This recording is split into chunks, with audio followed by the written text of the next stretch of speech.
এই দুনিয়ার পুরো জীবনটা এটা হচ্ছে লালসাময় লোভ, মরিচিকা, মায়াজাল। এই মায়াজালে আমরা আটকে আছি। ফলে মৃত্যুর কথা আমরা ভুলে গিয়েছি। পাগলের মতো ছুটছি, আরো টাকা লাগবে, আরো খ্যাতি লাগবে, আরো যশ লাগবে, আরো দৌলত লাগবে। আমার এত টাকা দিয়ে কি হবে? এত সম্পদ দিয়ে কি হবে? এত ব্যস্ততা দিয়ে কি হবে? তোমার থামো, অনেক হয়েছে। থামো, take a rest, take a breath, and think about that. Think that you have to go back to it. একটু বসেন না, একটু ভাবেন আমাকে চলে যেতে হবে। এই কোলাহল, এই ব্যস্ততা, এগুলো থাকবো না আমি। সাইয়েদনা ওমর ফারুক বলেছেন, মুতু ক্বাবলা আন তামুতু, মরার আগে একবার মরো। হাসিবু ক্বাবলা আন তুহাসাবু আলাইকুম, তোমার হিসাব নেওয়ার আগে তুমি একবার নিজের হিসাবটা করো না। কাগজ বের করে একটু লিখো না, কি কি ভালো কাজ করছিলা, যেগুলো দিয়ে নাজাতের ওসিলা হতে পারে। 1 2 3, আর কি কি আকাম প্রকাম করছো দেখো না, লিখে দেখো তোমার অবস্থাটা কি। মরার আগে একবার মরো। মরার আগে খাটের মধ্যে শুয়ে শটান করে চোখ বন্ধ করে একবার মরার ভান করে দেখেন কেমন লাগে। চোখটা বন্ধ করেন আর ভাবেন আপনি নাই, কি কি হতে পারে ভাবেন। আপনার ছেলেমেয়েরা কান্না জুড়ে দিবে, আপনার প্রাণের স্ত্রী বিলাপ শুরু করে দিবে, বন্ধু বান্ধবের চিৎকার আর মাতম, স্থানীয় এলাকার মসজিদে ঘোষণা, অমুক এলাকার নিবাসী অমুক ভাই অমুকের ছেলে অমুক দুনিয়ায় নাই। সব আত্মীয়রা চলে আসবে, ফেসবুকে স্ট্যাটাস দেয়া হবে, সবাইকে জানাবে বিকাল 4টায় অমুক হাই স্কুল ময়দানে আপনার জানাজা। ছুটে আসবে সবাই, আপনাকে শেষ বিদায় দিতে, গুড বাই জানানোর জন্য, আল ওয়াদা, বিদায় জানাতে আসবে সবাই। 4 তাকবীর দিয়ে আপনার জানাজা হবে, অশ্রুসিক্ত জানাজায় আপনার বিদায় হবে। কাঠের খাটিয়ার মধ্যে করে কাঁধে তুলে আপনার কবরে নেওয়া হবে। আগে থেকে খুঁড়ে রাখা কবরটার মধ্যে আপনার বিছিয়ে দেয়া হবে। বাঁশের কচি দিয়ে তার উপরে মাটির চাপা দিয়ে সব চলে যাবে। ভাবেন না একবার চোখ বন্ধ করে, this is the circle of life, this is the nature of life. এটা সবার হবে, আমার হবে, আপনার হবে। এত মায়া, এত ভালোবাসা কই যাবে? কেউ থাকবে না। সবাই আপনার অন্ধকার কবরে রেখে দিয়ে চলে আসবে। উপরে বাঁশের কঞ্চি, তার উপরে মাটির চাপা, অন্ধকার আর অন্ধকার। এই অন্ধকার যেন শেষ হতে চায় না, শুধুই অন্ধকার, ঠিক কিনা? এজন্য আমাদের চলে যেতে হবে। দাদা গেল, চাচা গেল, মামা গেল, আমাদেরকেও যেতে হবে, জোরে কোন ঠিক কিনা? একদিন মাটির ভেতরে হবে ঘরে মন আমার, কেন বাঁধ দালান ঘর, প্রাণ পাখি উড়ে যাবে পিঞ্জর ছেড়ে।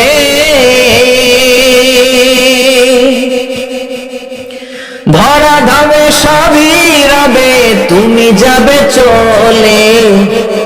বন্ধু বান্ধব যত, মাতা পিতা দ্বারা সুত, সবই হবে তোমার পরে। মন আমার কেন বাঁধ দালান ঘর, একদিন মাটির ভেতরে হবে ঘরে। মন আমার কেন বাঁধ দালান ঘর, ঠিক না? সব করে থাকবে, চলে যেতে হবে আমাদেরকে।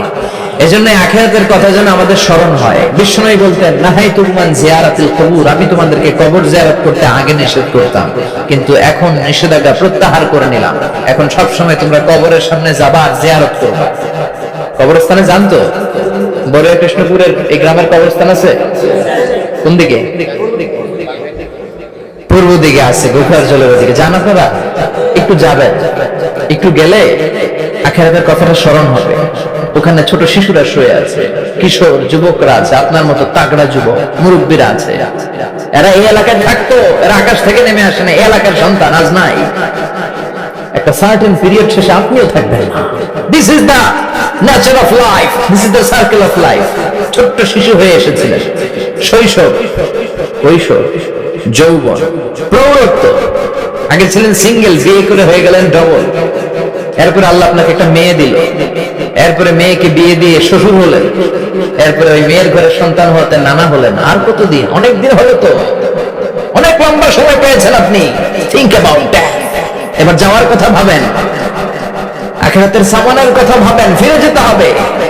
কি শক্তিশালী যুবক, বার্ধক্য চলে আসতে লাঠি ছাড়া চলতে পারে না। কুচকুচে কালো দাড়ি সাদা হয়ে যায়, দাড়ির শুভ্রতা, বয়সের ভার, রং ধরা যৌবন জং ধরে শেষ, ঠিক না? This is the circle of life. যুবক ভাই, এটাই জীবন, চলে যেতে হবে, কেউ থাকতে পারবে না, ঠিক কিনা? এটা রিমাইন্ডার আল্লাহ এই সূরার ভিতরে দিয়েছেন যে তোমাদেরকে ফিরে যেতে হবে, লোভ লালসা ছেড়ে দাও। রব্বুল আলামিন বলেন, আলহাকুমুত তাকাসুর হাত্তা যুরতুমুল মাকাবির। ও গোলাম, দুনিয়ার সম্পদ, লোভ লালসা তোদেরকে পাগল বানিয়ে দিয়েছে। এই লোভ পাগলামি কোনোদিন তোদের থামবে না যতদিন না তোরা কবরে ঢুকবি, ঠিক কিনা? কার কথা?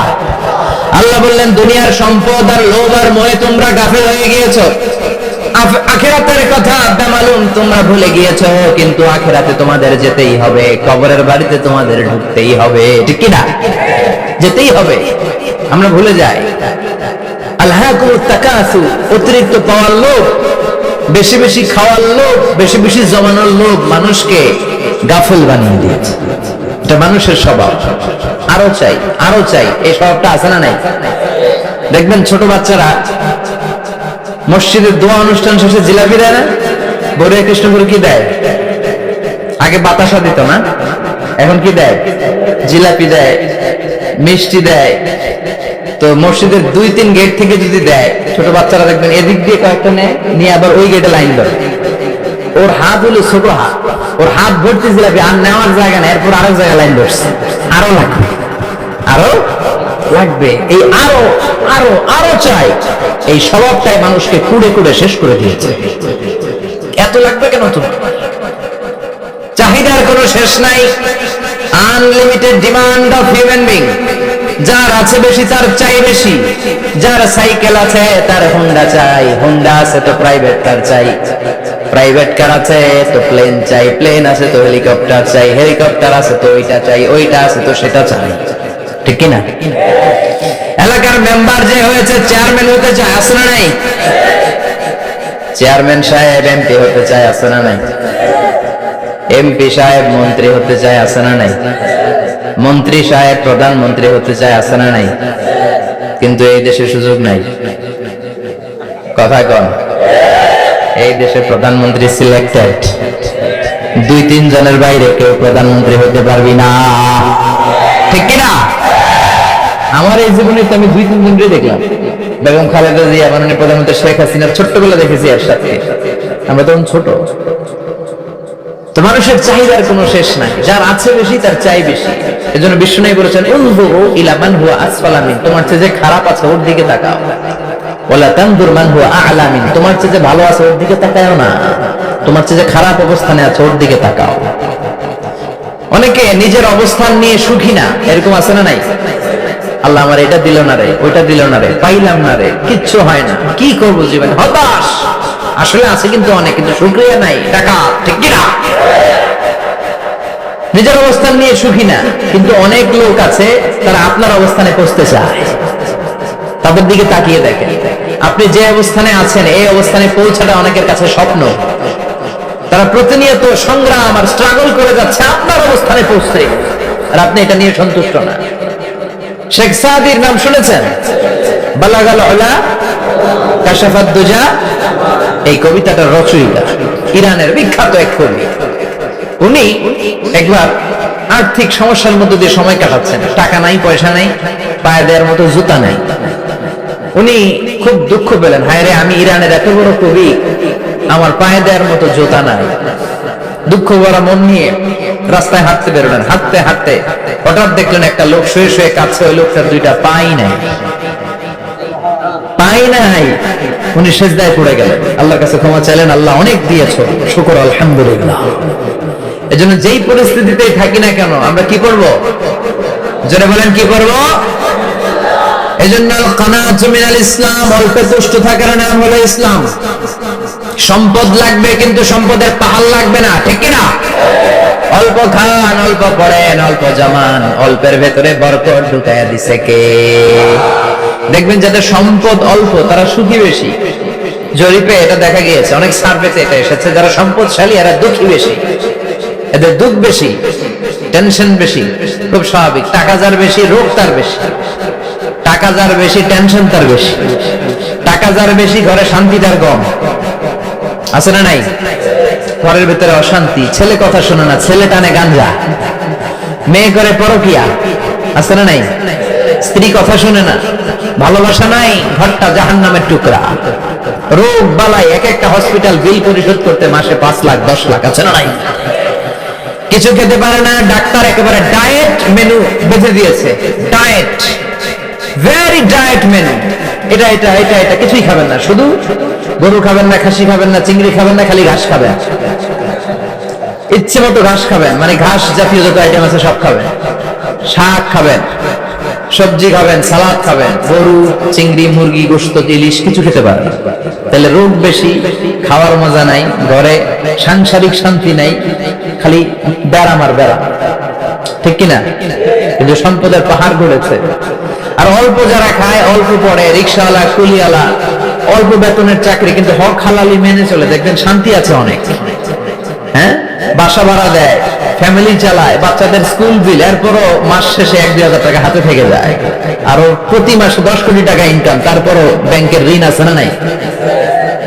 সুখ কারে বলে? কিভাবে আপনি সুখকে ডিফাইন করবেন? সুখ তো টাকায় কিনা যায় না, শান্তি টাকা দিয়ে হয় না, শান্তি দেওয়ার মালিককে। শান্তি আছে অল্প খেয়ে শুকর করার মধ্যে, শান্তি আছে আলহামদুলিল্লাহর মধ্যে। চিল্লায় বলেন ঠিক কিনা? এজন্য অল্প খাবো, অল্প পড়বো, অল্প জামাবো, অল্পের ভেতরে বরকত দিয়েছে কে? দেখেন, ধনী ভাইরা খেতে পারে না, কিন্তু রিক্সাওয়ালার কি সমস্যা হয়? রিক্সাওয়ালারা সব খেতে পারে, কুলিওয়ালা, দিনমজুর, এরা একেবারে স্লিম, সুঠাম দেহি, মেদহীন পেট, পেটে কোনো মেদ নাই, ভুঁড়ি নাই। আর কোটিপতিদের মেদ আছে না নাই? এত বড় বড় পেট। ঠিক কিনা? আমাদেরও পেট আছে, তবে হালাল পেট। এটা হারাম টাকা দিয়ে এই ভুঁড়ি বানাই নাই আমরা। ছেলে বলেন ঠিক কিনা? রিক্সাওয়ালা, কুলিওয়ালা নিজেও নামাজ পড়ে, বউ নামাজ পড়ে, বাচ্চাটাও নামাজ পড়ে, রিক্সা চালায় আর জিকির করে লা ইলাহা